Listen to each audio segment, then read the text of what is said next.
लड़की ने ग्रेजुएशन के बाद 27 नौकरियां खो दी क्योंकि वह बहुत सीधी सादी और ईमानदार थी। जब भी वह किसी बॉस को कर्मचारी पर अत्याचार करते देखती तुरंत उसके पक्ष में खड़ी हो जाती। एक बार उसने अपने बॉस के ऊपर कॉफी फेंक दी। जब एक ग्राहक ने चोरी छिपे उसकी वीडियो रिकॉर्ड की तो उसने उसे लात मारकर भगा दिया। एक बार उसने एक आदमी को अपनी पत्नी को पीटते देखा तो उसकी मदद के लिए भी बीच में कूद पड़ी। इसी वजह से उसे बार बार डिमोशन मिला, उसकी सैलरी घटती गई और आखिर में उसे एक रेस्टोरेंट में वेट्रेस की नौकरी करनी पड़ी। लड़की जानती थी कि अगर उसकी 28वीं नौकरी भी चली गई तो उसके माता पिता को गुजारा करने के लिए अपना घर बेचना पड़ जाएगा। एक दिन वह हमेशा की तरह रेस्टोरेंट में ग्राहकों को सर्व कर रही थी। तभी उसने देखा कि एक अमीर आदमी अपनी बेटी को लेकर एक लड़की से मिलने आया है। उसकी छोटी बेटी अपनी माँ की मौत के बाद से बोलना ही छोड़ चुकी थी। उस आदमी ने कहा कि जो भी उससे शादी करना चाहती है उसे सबसे पहले उसकी बेटी का सच्चे दिल से ख्याल रखना होगा। ब्लाइंड डेट पर आई लड़की ने तुरंत वादा किया कि वह बच्ची को अपनी सगी बेटी की तरह रखेगी। तभी उस आदमी को उसकी माँ का फोन आया और वह बाहर चला गया। उसके जाते ही वह लड़की मासूम बच्ची को गूंगी कहकर अपमानित करने लगी। यहाँ तक कि उसने उसे बोर्डिंग स्कूल भेजने की योजना भी बना ली।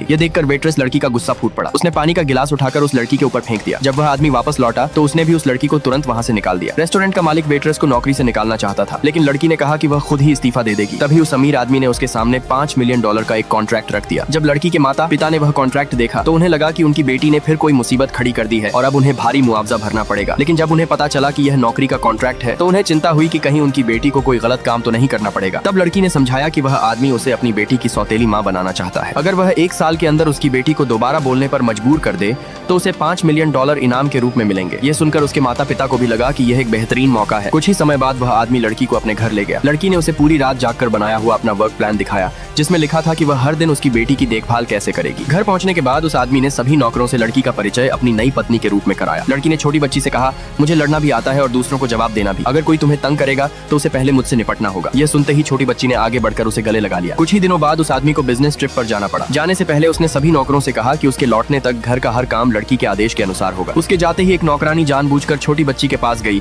और उसे भड़काने लगी। उसने कहा कि यह नई औरत कभी भी उसका सच्चे दिल से ख्याल नहीं रखेगी और लगातार उसके मन में जहर भरने लगी। असल में वह नौकरानी लंबे समय से बच्ची को इस तरह अपने काबू में रख रही थी कि वह सिर्फ उसी की बात माने। उसका सपना खुद उस अमीर आदमी की पत्नी बनना था लेकिन लड़की के आने से उसकी सारी योजना बर्बाद हो गई। यह सब देखकर लड़की को समझ आ गया कि बच्ची बोल नहीं सकती। ऐसी बात नहीं है, बल्कि नौकरानी के लंबे समय तक मानसिक नियंत्रण की वजह से उसने बोलना ही छोड़ दिया है। लड़की ने तुरंत नौकरानी को रोका और पूछा, आखिर तुम हो कौन? नौकरानी ने घमंड से जवाब दिया, मैं इस बच्ची की देखभाल करती हूँ और इस घर के ज्यादातर काम मेरी मर्जी से चलते हैं। ये सुनते ही लड़की ने छोटी बच्ची का पक्ष लिया और सख्त लहजे में कहा, तुम सिर्फ तनख्वाह पर काम करने वाली एक नौकर हो। तुम्हें इस बच्ची को कंट्रोल करने या उसे डांटने डपटने का कोई अधिकार नहीं है। ये सुनकर छोटी बच्ची अपनी नई सौतेली माँ की और भी ज्यादा इज्जत करने लगी और उसके दिल में उसके लिए गहरा विश्वास पैदा हो गया।